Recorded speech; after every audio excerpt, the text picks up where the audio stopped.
ভারত আগেই আপত্তি জানিয়েছিল, কিন্তু সেই আপত্তি কার্যত উড়িয়ে দিয়ে নিজেদের বন্দরে চীনা নজরদারি জাহাজ নোঙর করার অনুমতি দিল প্রতিবেশী দেশ শ্রীলঙ্কা। আর দ্বীপরাষ্ট্র শ্রীলঙ্কার এই পদক্ষেপকে কিন্তু মোটেই ভালোভাবে নিচ্ছে না ভারত। কারণ 2023-এ প্রথমবার যখন চীনা নজরদারি জাহাজ শ্রীলঙ্কার বন্দরে নোঙরের অনুমতি চায়, তখন তীব্র আপত্তি জানিয়েছিল ভারত। মূলত ভারতের আপত্তিতেই সেবার চীনের জাহাজকে নোঙরের অনুমতি দেয়নি শ্রীলঙ্কা। কিন্তু ফের চীনের চাপে পড়ে নিজেদের সিদ্ধান্ত ফিরিয়ে নিয়েছে শ্রীলঙ্কা। উল্লেখ্য, 2023-এর জানুয়ারিতে ভারতের আপত্তিতে চীনা জাহাজের উপরে বিধিনিষেধ জারি করেছিল দ্বীপরাষ্ট্র শ্রীলঙ্কা।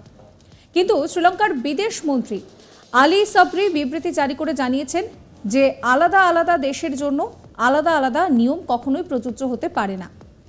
অন্য দেশকে অনুমতি দিয়ে আমরা চীনকে বাধা দিতে পারি না। জানা গিয়েছে, আগামী বছর থেকে নিজেদের বন্দরে বিদেশি নজরদারি জাহাজকে প্রবেশের অনুমতি দেবে চীন প্রশাসন। প্রসঙ্গত, সম্প্রতি জাপান সফরে যাওয়ার আগে এক সাক্ষাৎকারে শ্রীলঙ্কার বিদেশমন্ত্রী আলী সাবরি তিনি জানান যে নিয়ম একটাই হওয়া উচিত। চীনের জন্য এক নিয়ম, বাকি দেশের জন্য এক নিয়ম, সেটা তো হতে পারে না। আমরা কারো পক্ষ নিতে পারি না। তাছাড়া চীনের এই যে সমীক্ষাকারী জাহাজ সমুদ্রে জরিপের কাজ করছে, ডেটা সংগ্রহ করছে এবং বিশ্বের বাকি অংশের সঙ্গে সেই তথ্য ভাগ করে বাণিজ্যিকভাবে সেটাকে তো কাজে লাগানোর সুযোগ করে দেবে। এর সুফল শ্রীলঙ্কাও পাবে। যদি ভারতের সন্দেহ হয় যে এই সমীক্ষার নামে আদতে গুপ্তচর বৃত্তি করছে চীনা জাহাজ, তাহলে কি হবে? প্রসঙ্গত, 2023-এ এই শ্রীলঙ্কার বন্দরে ঘাঁটি গেড়েছিল চীনের নজরদারি জাহাজ ইউয়াংওয়াং 5। কিন্তু ভারত সরকারের আপত্তিতেই শেষ পর্যন্ত ওই চীনা জাহাজকে ফিরিয়ে নিতে বাধ্য হয়েছিল শ্রীলঙ্কার সরকার। আর এবার শ্রীলঙ্কায় সেই নিষেধাজ্ঞা তুলে নেওয়ায় ফের উদ্বেগ বাড়ছে ভারতের।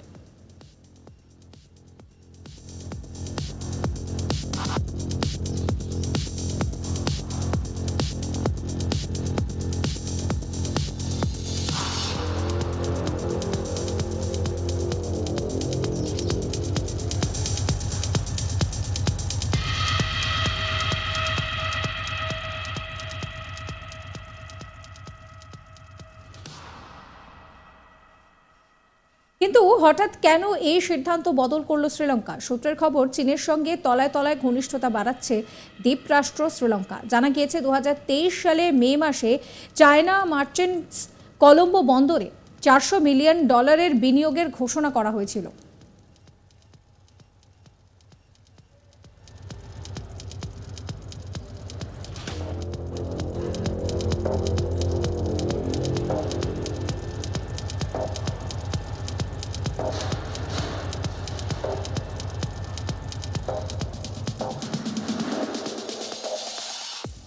2022 সাল থেকে আর্থিক সংকটে ধুঁকতে থাকা শ্রীলঙ্কার কাছে এই প্রথম এত বড় বিনিয়োগ। তাই চীনকে কোনো মতে চটাতে রাজি নয় শ্রীলঙ্কা।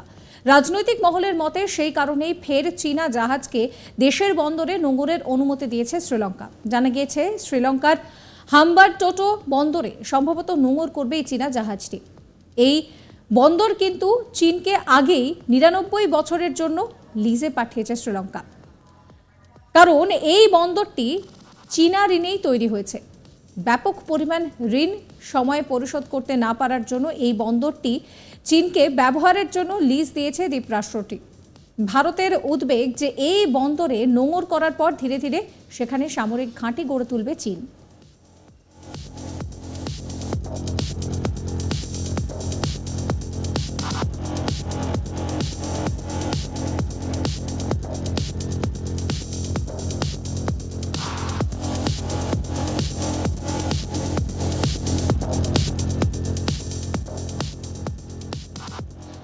ভারত আগেই আপত্তি জানিয়েছিল, সেই আপত্তিকে কার্যত উড়িয়ে দিয়ে নিজেদের বন্দরে চীনা নজরদারি জাহাজকে নোঙর করার অনুমতি দিল শ্রীলঙ্কা।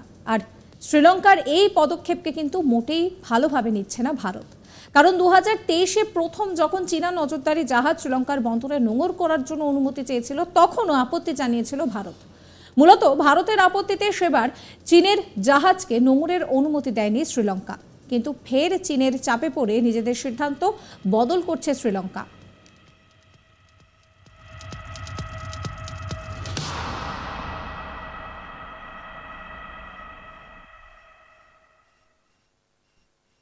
সাবস্ক্রাইব করবেন ইউটিউব চ্যানেলকে।